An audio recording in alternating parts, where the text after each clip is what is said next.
Off the coast of northwest Greenland, the water is perfectly still, but puddling on icebergs indicate a transformation is underway.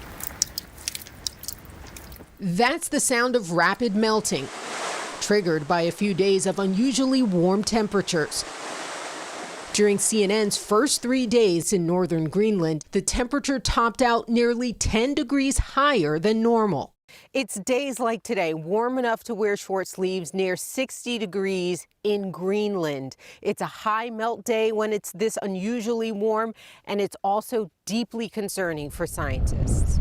It definitely worries me. We are at 67 latitude here on top of the world in North Pole.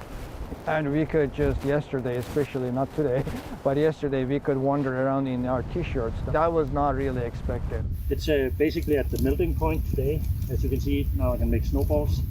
At a research site in northeast Greenland, near melt conditions at an elevation of nearly 9,000 feet made what's usually a frozen landing strip inoperable. They have a problem when it's this soft as the surface is now. Climate scientist Aslak Grinstead tweeting, mini heat wave, negative 1.6 degrees Celsius in the middle of the Greenland ice sheet. Our planned planes are postponed because our skiway is not that good when it is this warm.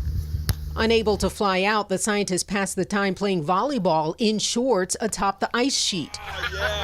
Pre-global warming, Grinstead says temperatures near 32 degrees Fahrenheit at this altitude were unheard of.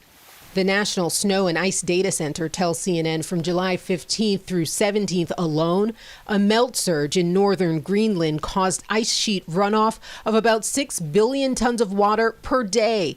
That's about the volume of 2.4 million Olympic-sized pools. Put another way, enough water to flood the entire state of West Virginia with 1 foot of water in 3 days. The amount of melt from the ice was to us was very surprising because it was very warm day. You could even hear the ice was just melting in front of our eyes. Research scientists tell CNN this extent of melt in North Greenland this past week is quite unusual and will contribute to global sea level rise, which impacts coastal communities half a world away.